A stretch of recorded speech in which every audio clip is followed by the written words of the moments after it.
জনাব সালাউদ্দিন সাহেব বললেন, উনি মানে স্বীকার করলেন একটা সংসদের মধ্যে দাঁড়িয়ে উনি ওনার ভণ্ডামি, উনি ওনার হিপোক্রেসিকে জাতির সামনে প্রকাশ করছেন যে আমরা স্বীকার করে নিচ্ছি যে নির্বাচন যেন কোনোভাবেই পিছানো না হয়, সেজন্য আমরা একরকমের পরিছি মুঘলের হাতে, খানা খেতে হবে একসাথে। এইভাবে হচ্ছে আমরা নির্বাচনটাকে মেনে নিয়েছি এবং সংস্কার ওই সময় আপনারা যা বলেছেন সেটাকে আমরা মেনে নিয়েছি। এখন যেহেতু আমরা নির্বাচিত হয়ে গিয়েছি, এখন আর মানুষকে, পিপলকে কেয়ার করার আমাদের কোনো সময় নাই। তো সেজন্য আমার কাছে মনে হচ্ছে যে গভর্নমেন্ট যেইভাবে যাচ্ছে এটা খুব সুখকর এবং দীর্ঘমেয়াদী কোনো ইতিবাচক প্রভাব রাখবে বলে আমার মনে হয় না। এবং আমাদের প্রত্যেকটা সিটিজেন বিট্রেড ফিল করছে, চিটেড ফিল করছে এবং প্রতিষ্ঠানগুলো বিট্রেড ফিল করছে।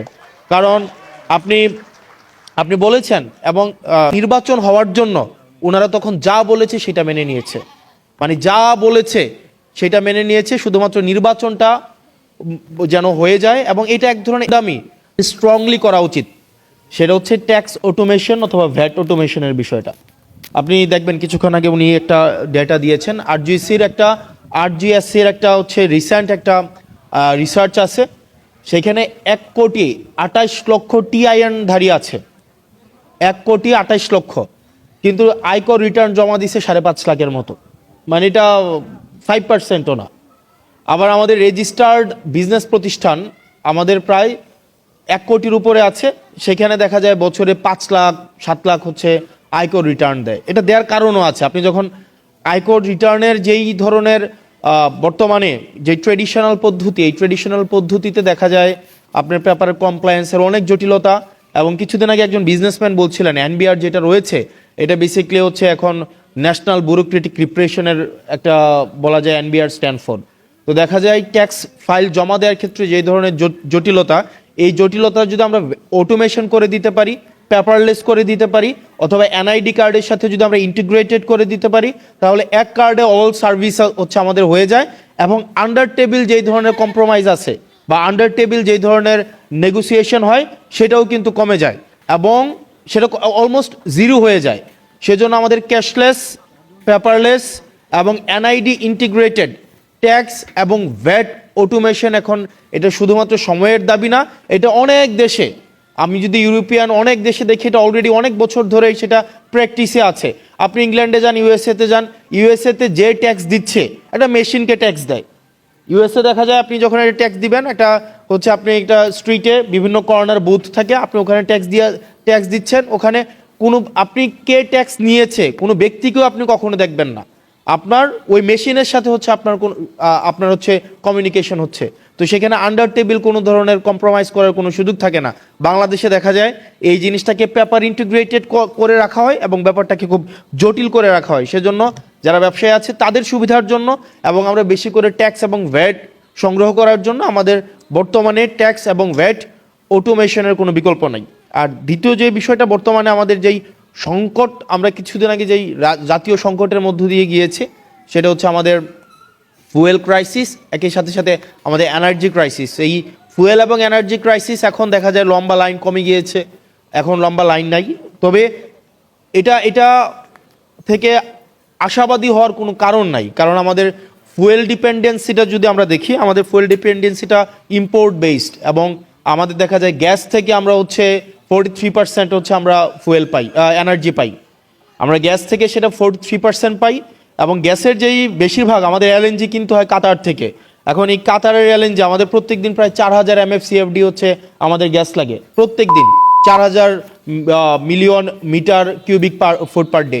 কিন্তু দেখা যায় আমাদের হচ্ছে এই ডোমেস্টিক আমাদের সোর্সিং করতে পারে আমরা 2,000 MFCFD, আমাদের স্টিল 2,000 শর্ট MFCFD। এখন এটাকে আমরা কাতার থেকে আনতে হয় অথবা ওমান থেকে আনতে হয়, ওমানও আবার সেটা কাতার থেকে কিনে।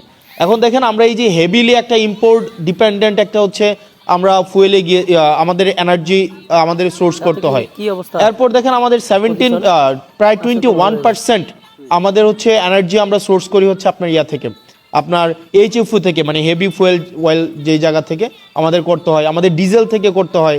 অর্থাৎ এই যে ফার্নেস অয়েল ডিপেন্ডেন্সি আমাদের কখনোই এনার্জি ইন্ডিপেন্ডেন্ট করবে না। তো এনার্জি ইন্ডিপেন্ডেন্ট না হইলে আমাদের যে প্রবলেমটা হবে, দেখা যায় আমাদের এই যে ইন্ডাস্ট্রিয়াল এবং কমার্শিয়াল আমাদের এনার্জি অনেক ক্রাইসিস আছে। ইন্ডাস্ট্রি এবং কমার্শিয়াল এনার্জি ক্রাইসিসের কারণে আমাদের হচ্ছে বিজনেস বার্জিয়ন হচ্ছে না, বিজনেস বাড়ে না। আমাদের এখানে দেখা যায় প্রচুর পরিমাণ আমাদের লোডশেডিং এর কারণে আমাদের বড় বড় প্রতিষ্ঠানগুলো প্রত্যেক বছর ক্রাইসিসের মধ্য দিয়ে যেতে হয়। তো সেজন্য আপনি যদি আমাদের আশেপাশের দেশগুলোতে দেখেন, ইন্ডিয়াতে দেখেন, তারা কিন্তু আপনার এনার্জি সোর্সকে ডাইভার্সিফাই করতে পারছে, এখন রিনিউয়েবলসে চলে গেছে। আমাদের পাকিস্তান দেখবেন, ওরা হচ্ছে আপনার রিনিউয়েবলস এখন এই যে এখন আছে সেটার ইমপ্যাক্ট কিন্তু পাকিস্তান পড়ে নাই, উরুগুয়েতে পড়ে নাই, কেনিয়াতে পড়ে নাই, কারণ হচ্ছে তারা এখন রিনিউয়েবলস এখন ডিপেন্ডেন্ট। দেখা যায় তাদের 57%-এরও বেশি হচ্ছে আপনার এনার্জি আপনার হচ্ছে রিনিউয়েবলস থেকে তারা উৎপাদন করতে পারছে, কিন্তু আমাদের রিনিউয়েবলসের উৎপাদন ক্যাপাসিটি হচ্ছে 2.9% মাত্র, জাস্ট 2.9%। এখন আমাদের এই যে লাস্ট আপনি 10-15 বছরে যদি দেখেন, আমাদের নতুন কোনো ধরনের হচ্ছে আমরা ডোমেস্টিক কোনো সোর্সিংই করি নাই রিনিউয়েবলসের জন্য। আমাদের একটার পর একটা পাওয়ার প্ল্যান্ট দিয়ে গেছে, কিন্তু এগুলা থেকে হচ্ছে আমরা সোর্স করতে পারি নাই। তো সেটার জন্য আমরা বলবো যে সুদূর প্রসারে আমাদের পরিকল্পনার ঘাটতি ছিল।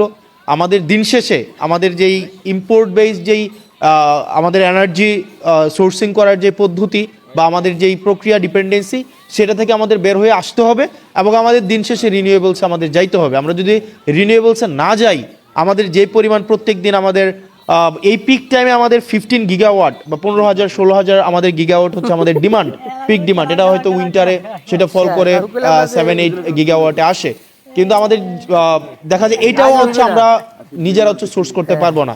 আমরা যদি প্রত্যেক বছর এই ধরনের এই যে ক্রাইসিসটা এখন তৈরি হয়েছে, এই ক্রাইসিস কিন্তু এটা মানে ইমিডিয়েট সলিউশন হবে বলে বোধ হচ্ছে না। এটা একটা লং টার্ম একটা ইম্প্যাক্ট ইকোনমির মধ্যে পড়বে এবং এনার্জির মধ্যে পড়বে, এবং দিন শেষে যদি এনার্জি এই পুরা সিস্টেম কলাপস করে, আমার পুরা হচ্ছে বিজনেস কলাপস করবে, আমার হচ্ছে সবকিছু আমার হচ্ছে প্রাইস ইনক্রিজ হবে, এবং দেখা যায় গিয়ে স্থানীয়ভাবে আমাদের যে এসএমই সেক্টর যেটা নিয়ে আমরা আশাবাদী হচ্ছি, ওই জায়গাও কিন্তু একটা বড় ধরনের একটা সংকট সৃষ্টি হবে। সেজন্য আমাদেরকে এখন ডাইভার্সিফিকেশন অফ এনার্জি সোর্স আমাদের খুবই গুরুত্বপূর্ণ।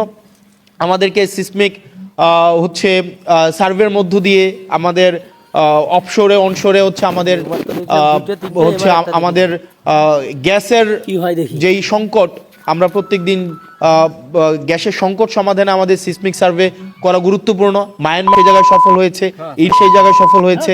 আমাদের যে এফএসআরইউ গুলো রয়েছে, আমাদের ল্যান্ড বেসড এফএসআরইউ করা যায় কিনা সেই জায়গায় আমাদের হচ্ছে দৃষ্টি দেওয়া উচিত। এবং ওই দিন জনাব সালাউদ্দিন সাহেব বললেন, উনি স্বীকার করলেন, এটা গভর্নমেন্টের একটা দীনতা, উনি স্বীকার করলেন যে আমরা আসলে এক রকমের এটা ওনাদের হচ্ছে সংস্কার নির্বাচন হওয়ার জন্য ওনারা তখন যা বলেছে সেটা মেনে নিয়েছে, মানে যা বলেছে সেটা মেনে নিয়েছে, শুধুমাত্র নির্বাচনটা যেন হয়ে যায়। এবং এটা এক ধরনের এর থেকে ভণ্ডামি, মানে উনি একটা সংসদের মধ্যে দাঁড়িয়ে উনি ওনার ভণ্ডামি, উনি ওনার হিপোক্রেসিকে জাতির সামনে প্রকাশ করছেন যে আমরা স্বীকার করে নিচ্ছি যে নির্বাচন যেন কোনোভাবেই পিছানো না হয়, সেজন্য আমরা এক রকমের পরিছি মুঘলের হাতে খানা খেতে হবে একসাথে, এইভাবে হচ্ছে আমরা নির্বাচনটাকে মেনে নিয়েছি এবং সংস্কার ওই সময় আপনারা যা বলেছেন সেটাকে আমরা মেনে নিয়েছি। এখন যেহেতু আমরা নির্বাচিত হয়ে গিয়েছি, এখন আর মানুষকে পিপলকে কেয়ার করার আমাদের কোনো সময় নাই। তো সেজন্য আমার কাছে মনে হচ্ছে যে গভর্নমেন্ট যেইভাবে যাচ্ছে এটা খুব সুখকর এবং দীর্ঘমেয়াদী কোনো ইতিবাচক প্রভাব রাখবে বলে আমার মনে হয় না। এবং আমাদের প্রত্যেকটা সিটিজেন বিট্রেড ফিল করছে, চিটেড ফিল করছে, এবং প্রতিষ্ঠানগুলো বিট্রেড ফিল করছে। কারণ আপনি বলেছেন এবং খেলা তো ভাঙিন নাকি বুঝলি না, না না ভাঙলে তো খেলা হইবে না। করে দুইটা খায়, ওই একটার উপর দুইটা খান না পায়, এই দিয়ে সম্ভব।